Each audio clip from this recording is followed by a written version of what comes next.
More thug blackballs over there. What the hell are you talking about?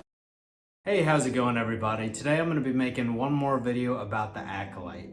I know the last video I put up was about the Acolyte as well, and that was almost 30 minutes long, but I feel like even with all that, I still missed some of the controversies that people talked about. So today I just wanted to address everything that I forgot or anything that was mentioned in the comments of the last video. As I expected, the last video I did on the Acolyte drew in a lot of the types of people that I addressed in that video, but for everybody else, I appreciate you. Everyone who commented that they liked the Acolyte or enjoyed the Acolyte, or even people who said that they didn't but did it respectfully, thank you. I appreciate you. For everybody who didn't see that video, hi, I like the Acolyte. I really enjoyed it. If that makes me a troll or a show for Disney, so be it. That's your narrative. What I will say is, when are we getting those checks for being Disney shows? Because I have not seen an ounce of that money yet. Today we're kind of going to be doing more of the same. I did forget some things, and when I was editing I was like, oh, I forgot to bring that up. And then some people in the comments, I'm going to address a few of those points you made as well. I guess let's just start off by talking about Darth Plagueis. Darth Plagueis was cameoed in the last episode of the Acolyte, and I really enjoyed seeing him. Not only because his design looked great, but also because his influence will definitely be seen and felt in a season 2 of the show if that materializes. And he could very well just be in it as an actual character who has scenes and dialogue. And I think it all just depends on what they would want to do with the season 2 of the show. They could have Kamir be an apprentice to Plagueis before Palpatine. They could have Kamir be an acolyte to the Sith in the same way that Osha would be an acolyte to Kamir. And that just depends on if Tenebris is still alive and if Plagueis is the master in charge, or if he's still technically the apprentice at this time. Or he could be there just monitoring the situation, because as we know with Maul and Savage in Clone Wars, like, there can only be 2, and Kamir could be a potential rival. So I think it just depends on where they want to take that story. But getting to the controversy of Plagueis' appearance in the Acolyte, a lot of people seem to think he would be a teenager around the time of his Acolyte cameo, but I don't know why. Because as we know, Plagueis has no age in canon. And even if we're talking headcanon, going off of the Plagueis novel, which takes place 30 years before The Phantom Menace, he himself states he would be well over 100 years old in human years. So do the math. I don't know why people are saying he would be a teenager, unless they're using the Mune's lifespan as a way to determine his age. But again, the Mune lifespan is also not canon. That's a lot of people's headcanon, but it's not actual canon. So I don't know why we're jumping to that. And there could be another legend source, a novel or a comic or whatever, that people are using to get Plagueis' age. But a lot of people's headcanon is, again, the Plagueis novel. And that's not canon, that's legends. But he would clearly be into adulthood by that standard. And here's the specific line that would put him at time of the Acolyte well into adulthood, just for anyone who says that I'm not citing my sources. And I think another thing that people aren't taking into consideration is that even if you keep the Mune lifespan from Legends and you just bring that into canon, and you say Darth Plagueis couldn't have been a grown man at the time of the Acolyte because he's much older than the Mune lifespan dictates he can be, are we forgetting that he's a Sith Lord? The Sith's whole goal is to be as powerful as they can be and do whatever they want for as long as they possibly can. And we've seen multiple instances of Sith trying to prolong their lives in canon and in Legends. And we know that because of the power of the dark side, someone like the Grand Inquisitor can be stabbed and then just come back, walk it off essentially. Reva got stabbed twice. Anakin got crispy fried. As we know, those who practice the dark side have abilities that some consider to be unnatural. Look at how many times in canon, on TV and movies alike, that Darksiders were able to survive gruesome injuries. Is it so crazy to think that that would also apply to old age? I don't think it is. But enough about Darth Plagueis. He had no age in canon, and now he's going to have an age in canon. That's all there is to it. Let's talk about something that we all need to be outraged about. Fire in space. Star Wars is fiction, number one. I don't know if this is the first time you're hearing this, but it's fiction. Star Wars space has never been like our real space. The physics have never been the same. So now we're worried about it?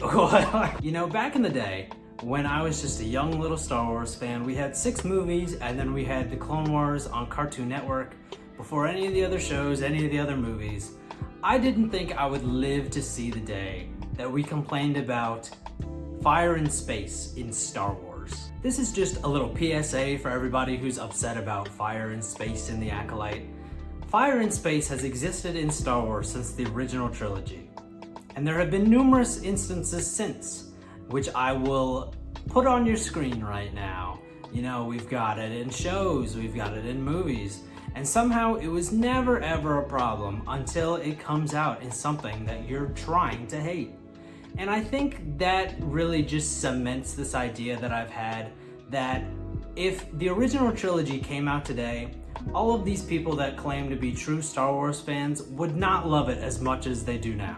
I would like to say, for the record, that space does not have to be realistic in Star Wars, because Star Wars is not realistic. It is, in fact, fiction. And if that's the metric we're judging by, that it has to be realistic or it's bad, a combination of hydrogen and oxygen can still burn in space. If there's a leak, like we saw in the show, this could potentially happen. Or oxygen can be used as an oxidizer for flammable materials, can still burn in space. I mean, this is realism. You wanted realism, here's realism. But aside from the whole fire in space controversy that shouldn't be a controversy, one that really tickled my brain was the fact that people were upset that the witch's stone fortress burned down. Here's where I'm at with that. Do you know that medieval castles that were mostly stone used to burn down? You can burn a castle down if it's made of stone, because the things that aren't stone in there will be flammable. And a large enough and hot enough fire will expand stone and mortar and cause them to crack, which can lead to instability and to the structure potentially crumbling completely.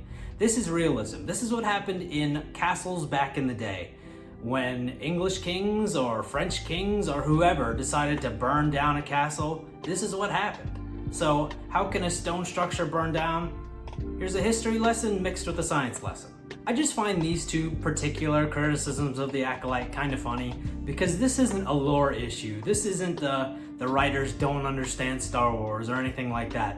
This is you're saying that this isn't realistic, but you're just wrong, because history and science tells us otherwise. I would even say that there's an instance or two in history when burning down a stone castle that the fire became so hot that it turned some of the stone to glass, but I don't think y'all are ready for that. Now let's get away from realism and jump back into the world of Star Wars a little bit more, and talk about why the Jedi, after all this, didn't realize that the Sith were still around. I think the show did a perfectly fine job of explaining this, to be honest, because at the end of the finale, we know that Master Vanestra covered the whole thing up.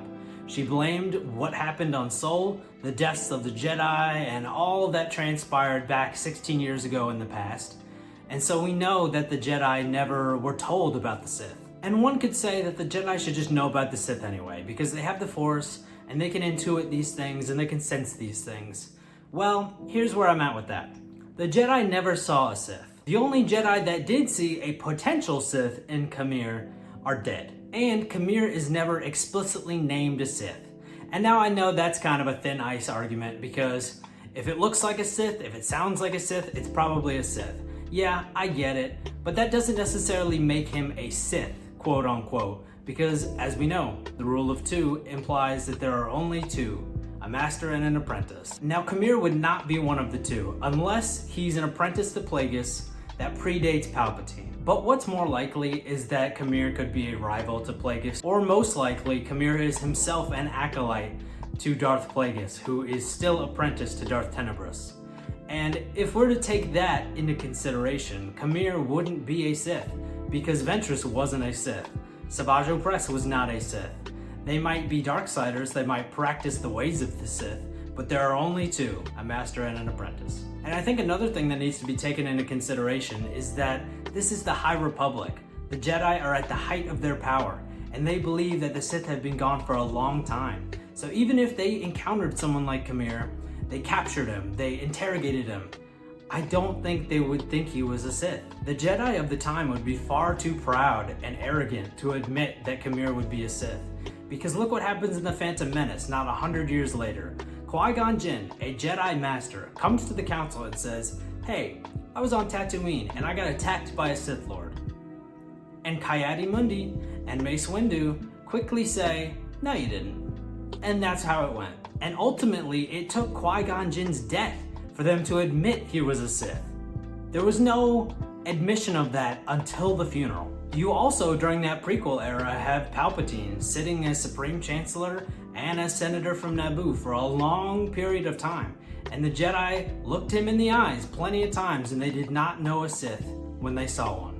So, to think that they would be able to see one now, recognize it for what it is and act on it is kind of unrealistic. And you could say that these are different Jedi from before the prequel era, and that these Jedi might be smarter, they might be wiser than the ones in the prequel era.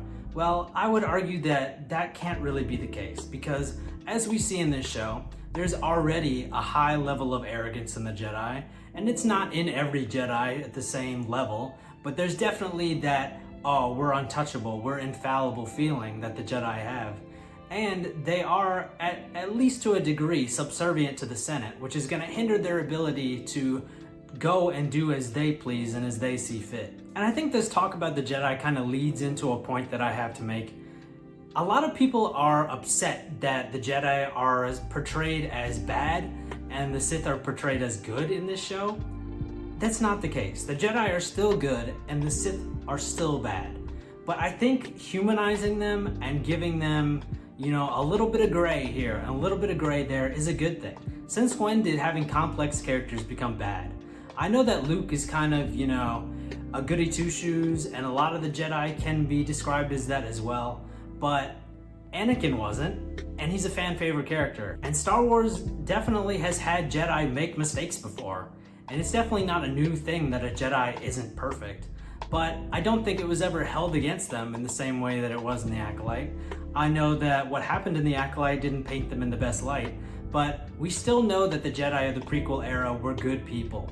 Even if they weren't going about things the right way, even if they made mistakes, even if they were a bit too controlling or didn't do what they should have done, I think that it's still really easy to say that they're good people. And no matter which way that the Order went, the Order might not be what it once was come the time of the prequels, but the Jedi as individuals are still good people with good hearts who go out and try to do the best that they can.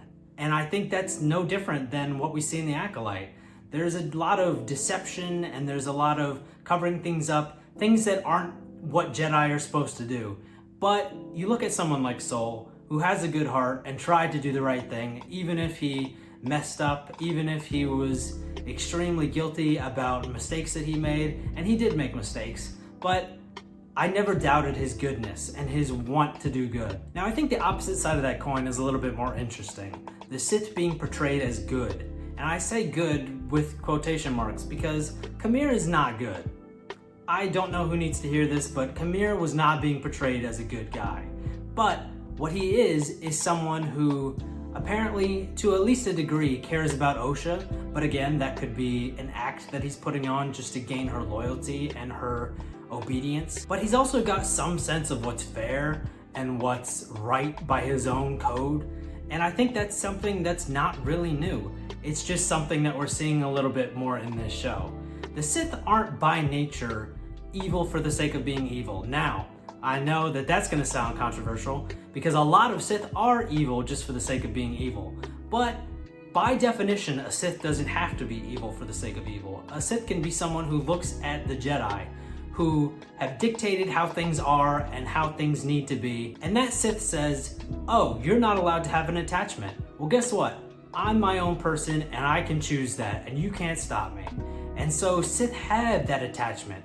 As we know, Darth Malgus once had an attachment to his Twi'lek companion, and we've got other Sith who have had some form of attachment in one way or another. And no, it's not always a loving relationship, but it is an attachment. And so that's my point, is that a Sith doesn't need to be evil for the sake of evil, because a Sith can be whatever they want to be. And that's kind of the whole plight of the Sith, is that I can be whatever I want to be. And now I know in every instance that we know of, that does lead to them seeking power and desiring power and an eventual goal to destroy the Jedi because the Jedi say they can't exist. But that's part of the whole gambit, right? Take a look at Anakin and what happens to him. He falls to the dark side because of his attachment to Padme and his desire to save her. That is, albeit kind of a selfish desire, it's also at the same time an unselfish desire, trying to do something for someone else, even if that person didn't ask for it. And he falls into the dark side and he becomes one of the great Sith Lords. And in the end, it's what saves him. His attachment to his son saves him. He realizes that, hey, you can't tell me what to do. I'm gonna do whatever I wanna do, and I wanna help my son because I love him and I'm attached to him. And so in that respect, a Sith is never 100% bad in the way that a Jedi is not 100% good. Even if a Jedi is 99% good, and if a Sith is 99% bad, everyone, when you take a close enough look, is a little bit of gray. And I think that's kind of what we see with Khmer, is that his goals and desires aren't quite as dark as some of the other quote-unquote Sith, because I don't know if we should even refer to him as a Sith, but let's just call him a Sith. His goals and desires and motivations wouldn't be as quite as dark as, say, someone like Plagueis. And that's where this kind of room opens up where he can have an attachment with somebody. He can have a sense of fairness because he doesn't see himself as the bad guy. And if you were to go up to someone like Khmer and say, hey, you're evil, why are you doing that? He would say, look at the Jedi. Look what they've done to me. Look what they've done to you. Look how they determine who can exist and who can't exist in this galaxy. And you wouldn't necessarily say, oh, you know what? You're right. You're the good guy. But you wouldn't necessarily say, oh, well, you're just evil for the sake of being evil, because that wouldn't be true. A lot of it comes down to being your point of view, and that's a theme that's been in Star Wars for a long time, is that things are different based on your point of view. And now I did want to wrap this video up just in a little while because I don't want this to be another 30-minute behemoth, but I did want to address a few of the comments, so I'm going to do that now. Starting off, I want to talk about the review bombing. And I know a lot of people in the comments were kind of denying the review bombing. I know one person said that Mandalorian Season 1 and 2 and Andor and Ahsoka didn't get review bombed. They have positive scores, so where's the review bombing? What I would say to that is that's kind of partially, not fully, but that's partially indicative of the review bombing. This show is not that much worse than a show like Ahsoka. And I know that's going to be controversial to say because I know a lot of people love Ahsoka. Ahsoka is also not a perfect show. But again, the criticisms of Ahsoka were not as, dire. It's not like the end of the world because Ahsoka is imperfect. But I guess it is because of the Acolyte. Ahsoka, The Mandalorian Season 3, and a lot of the other recent Star Wars shows have a fraction of the amount of reviews that the Acolyte has. And I know people who are going to deny the review bombing are just going to say, oh, well, people are really passionate about the Acolyte, so they're just voicing their opinion. No, stop that right now. This show is not more relevant than a show like Ahsoka is, but it's got a plethora more reviews. And I'd like to think that people who replied to a few of those comments saying, no, there was obviously review bombing, and here's why. Because I don't think it's any secret that nothing motivates like hate. People are not going to be as enthused to come out and voice their support for something. But if you hate something, oh yeah, I'm going to let everybody know. I'm going to drag this down. And now if you said that this show had maybe 1,000 more reviews on Rotten Tomatoes, for example, than Ahsoka did, and there were a lot of one-star reviews, you might have a case for, oh, it's not review bombing, a lot of people just didn't like it. Well, there were thousands upon thousands more. And if you're trying to act like that's not review bombing, then I don't know what to tell you. Maybe you just don't know what review bombing is. And especially the ones that were there before episode 1 came out, I don't know, I still just can't fathom how you can say it's not review bombing whenever all these 1 stars are there before the show releases its first episode. The only reviews that should be out, period, before a show or a movie comes out are critics who saw it early, or people who were at a premiere of some kind, or a film festival of some kind, or something like that. No one else has any right to say if something's good or bad before it comes out. And the fact that we already had an indication that people were hating on it beforehand tells me all I need to know. Because anyone who's given something a review without seeing it is not open-minded, and they're not interested in being objective and actually forming an opinion for themselves. And I know a lot of people were saying, oh, you're lying when you say you like the show, or you're a shill for supporting something that I don't like from Disney. I hate to break this to y'all, but it's free to have your own opinion. An opinion you don't agree with doesn't have to be a conspiracy. Some people just like different things. This happens in every area of life. I don't know how this is something that I have to say, but it is what it is. Maybe the reason why I liked it and you didn't is that you go into watching it as a critic with that in your mind, thinking about, oh, I would have done this better and I would have done that better. Unfortunately, ego plays a role in these things where people think that they know better and they can do better. I go into watching something hoping to enjoy it. And even when I don't enjoy it, I take solace in the fact that I tried. And that's all there really is to it. If everyone wasn't thinking of themselves as anti-ego, then maybe this show would have a little bit higher reviews. And I'm not trying to say that you can't criticize something or that you can't dislike something. I'm not even trying to say that The Acolyte doesn't have valid criticisms that you could make of it. It's not a perfect show. But anything that I've ever watched, ever, movie, show, I can look at it and say, I didn't like this part because of this, or I didn't like that part because of that. But I can always do the same thing with liking it. I can say, oh, I like that part, or I like that character, or I like that writing choice. It's just not a satisfying way to watch things and enjoy things. And when you take out all the canon breaks that don't actually break canon, and you're left with real valid criticisms, you'd know that this show is not a 1-star show. At the very least, it's like a 3-star show. I personally would put it like 3 or 4 if we're talking out of 5, maybe 3.5 I think is fair, because it's a good show. It's just not an amazing show. It's not an S-tier show by any means, but it's a good show. And I don't think that giving it 1 star out of 5 is being objective at all. If you can hear the rain, yeah, it's raining. I can't do anything about that. But continuing on, I think a good criticism that was brought up is, how was Osha able to use the thread or the force after not practicing for 16 years and still being pretty good at it in the finale? Well, I think that's a valid criticism.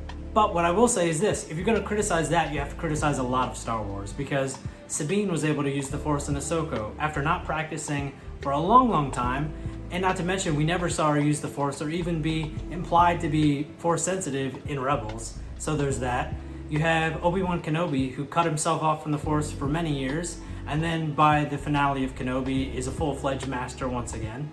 And you have a couple more instances of that, like think about Kanan. When we first meet him in Rebels, he hasn't used the Force in a long time because he's in hiding and he doesn't want to be discovered by the Empire. And so by the end, I mean, even in that first episode, we see him use the Force and be pretty skilled with it, even still. So I think that's just something with Star Wars. Like, you either accept it or you can throw all these different instances from all these different shows into that criticism and say, why are they doing this? Which I think would be fair of you to do. You can say, why can all these Jedi use the Force after not using it for so many years? But I'm not going to do that personally because I've grown to accept it. I've seen people ask why Kamir doesn't take down Sol in the finale of The Acolyte, because at times during that fight it looks like he has an opportunity to strike him. Well, here's what I'll say to that. Kamir has already been told by Osha what she has seen in regards to May and Sol, and he and Osha both know that May and Sol are going to have some sort of confrontation. And so with that in mind, I don't think he's necessarily trying to kill Sol in the finale. I think he's trying to lead things in a way he wants to be led, so that in the end, May, or as it turns out, Osha can do the deed, and then he can have an apprentice. And I think that's just something you have to look at a different way. Maybe that's just the way I took it, but that's what I was thinking when I was watching. And because I don't want this video to be super long, I'm gonna wrap up with these two. Someone said they invented the Force choke.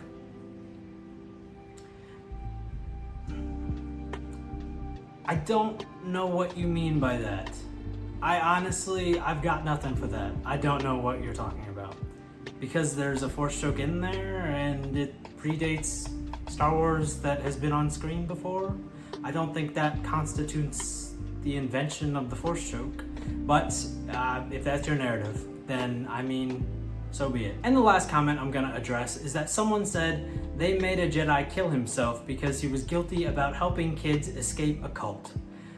I can only assume you're referring to Torben because none of the other 3 killed themselves, but that's not what was shown to us. What made you think that? Torben didn't kill himself because he wanted to help kids escape a cult. But if that was your takeaway, something must have been very lost on you. Torben did not kill himself because he was guilty about helping kids. He killed himself because of the guilt that he had because of his involvement in the deaths of all those people. Torben's mind and heart were not on helping May and Osha. His mind was on going home. And because of that, he made the impulsive decision to go jet off to their fortress and resulted in the deaths of all those people.